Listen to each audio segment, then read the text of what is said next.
ముందుగా అందరికీ నమస్కారం. ఈ వారం రిలీజ్ అయినటువంటి మూవీలో ఒక మూవీ కొత్తపల్లిలో ఒకప్పుడు. ఈ మూవీ గురించి మనం మాట్లాడుకుందాం. నటీనటులు అంతా గురించి తెలుసుకుందాం.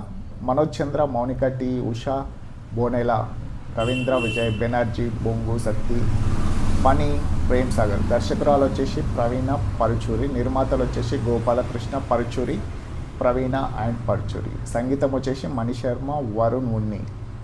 ఇక మూవీ విషయానికి వచ్చేస్తే మన కథ గురించి తెలుసుకుందాం. ఇప్పుడు 1997లో సమయంలో కొత్తపల్లి అనే మారుమూల గ్రామంలో అప్పన్న అంటే మన రవీంద్ర విజయ్ ఆ ఊరి ప్రజలకి అప్పులు ఇచ్చి వారిని వడ్డీలతో పీడిస్తూ ఉంటాడు. తన దగ్గరే పనిచేసే కుర్రాడు రామకృష్ణ మనోజ్ చంద్ర అనమాట. ఆ ఊరి జమాందర్ రెడ్డి బెనర్జీ మనవరాలు సావిత్రి అంటే మౌనిక చిన్నతనం నుంచే ప్రేమిస్తుంటాడు. అయితే తమ ప్రేమకి ఆమెకి చెప్పే క్రమంలో మరో అమ్మాయితో పెళ్లి బలవంతంగా ఫిక్స్ అవుతుంది. ఇంకో పక్క అపర్ణ ఆకస్మిక మరణం తర్వాత ఆ ఊరిలో చేసుకున్న మార్పులు ఏంటి, రామకృష్ణ సావిత్రిని పెళ్లి చేసుకోవడానికి ఎదుర్కొన్న సవాళ్ళు ఏంటి, అపర్ణ అంటే ఆ ఊరి జనానికి భయం కాస్త అపారమైన భక్తిగా ఎలా మారిపోయింది, అప్పన్నకి రెడ్డికి ఉన్న వైరం ఏంటి, అసలు చివరికి రామకృష్ణ ఎవరిని పెళ్లి చేసుకున్నాడు అనేవి తెలియాలంటే ఈ సినిమా చూసి తెలుసుకోవాల్సి. ప్లస్ పాయింట్స్ వచ్చేసి ఈ సినిమాకి కేర్ ఆఫ్ కంచరపాలెం మేకర్స్ నుంచి వస్తున్న సినిమా కాబట్టి ఆడియన్స్కి మినిమం అంచనాలైనా ఉంటాయి. అయితే వీటి కొంతమేర సినిమా అందుకుంది అని చెప్పవచ్చు. ముఖ్యంగా న్యాచురాలిటీతో కూడిన విజువల్స్ కానీ మాటలు కానీ సినిమాలో ఆకట్టుకున్నాయి. ఫస్ట్ హాఫ్ ఆరంభం నుంచే సోసోగానే మొదలైన తర్వాత మాత్రం సినిమా పికప్ అయిందని చెప్పవచ్చు. డీసెంట్గా మంచి కామెడీ సీన్స్తో వెళ్తుంది. అక్కడక్కడ కొన్ని సీన్స్ అయితే మంచి హిలేరియస్గా కామెడీకి వర్కౌట్ అయింది. అలాగే దర్శకురాలు ఎంచుకున్న పాయింట్ కూడా బాగుంది.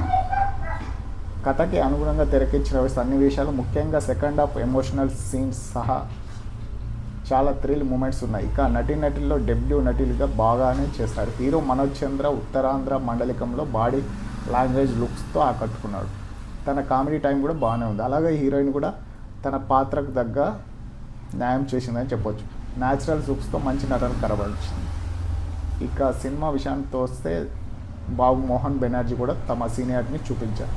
కొంచెం మైనస్ పాయింట్స్ గురించి మాట్లాడుతున్నాం. ఈ సినిమాలో ఎంచుకున్న లైన్స్ బాగానే ఉంది, కానీ సీదా థియేటర్కి చూసే జనానికి అర్థం కావచ్చు. అయితే ఇది సినిమా చదివే వారికి అంటే ఓకే, కానీ దీనికోసం తెలియకుండా సినిమాలో జరిగే డ్రామా అంతా చూస్తే మాత్రం ఆడియన్స్కి ఒకంత సిల్లీగా కనిపిస్తుంది. ఇక ఆకస్మిక మార్పు, మూఢనమ్మకాలు లాంటివి ఒకంత ఫోర్స్గానే అనిపిస్తాయి. అలాగే నటుడు రవిచంద్ర పాత్ర కొంచెం ఎక్కువ ఉంటే బాగుండనిపిస్తుంది. ఇక సాంకేతిక వర్గం గురించి మాట్లాడుకుందాం. ఈ చిత్ర నిర్మాణం ఒక రేంజ్లోనే బాగానే ఉన్నాయి. మణిశర్మ మ్యూజిక్ పాటలు బాగానే ఉన్నాయి. వరుణ్ ఉన్నీస్ కృష్ణన్ బ్యాక్గ్రౌండ్ స్కోర్ కూడా బాగానే ఉంది. ఇంకొన్ని డబ్బింగ్ అతిథింగా ఉండి సినిమాకి మరింత సహజత్వాన్ని తీసుకొచ్చింది. ఇక సినిమాలో నటిగానే కాకుండా దర్శకత్వ బాధ్యతలు తీసుకున్న ప్రవీణ పరుచూరి విషయానికి వస్తే ఆమె ఒక బ్యూటిఫుల్ లైన్ ఎంచుకున్నారు. కొత్తపల్లిలో ఒకప్పుడు మరి కాస్త ఫీల్ గుడ్ అనిపిస్తుంది. ఓవరాల్గా తన వర్క్ ఓకే అని చెప్పవచ్చు. ఇక సినిమా మొత్తం ఎంచుకున్నట్టే అంశం ఏంటంటే కొత్తపల్లిలో ఒకప్పుడు కొన్ని చోట్ల మెప్పించి విలేజ్ కామెడీ థ్రిల్ డ్రామా అని చెప్పవచ్చు. లీడ్ నటులు థ్రిల్లింగ్ బాగానే, సినిమా లైన్ బాగానే ఉంది. అందుకు కొన్ని ఎమోషనల్ మూమెంట్స్ మాత్రం సిల్లీగా అనిపిస్తాయి. ఇవి పక్కన పెడితే తక్కువ అంచనాలు పెట్టుకొని ఈ వీకెండ్కి ట్రై చేయండి. ఈ మూవీని బాగానే ఉంటుంది. మనం ఇచ్చే రేటింగ్ ఏంటంటే 5 స్టార్కి 2.75. నా రివ్యూ కనుక మీకు నచ్చినట్లయితే please like, share, subscribe now movies. ఇటువంటి మంచి మూవీస్ రివ్యూస్ కోసం తప్పక లైక్ చేయండి, సబ్స్క్రైబ్ చేయండి. Thank you. గమనిక, ఈ రివ్యూ ఎవరిని ఉద్దేశించింది కాదు.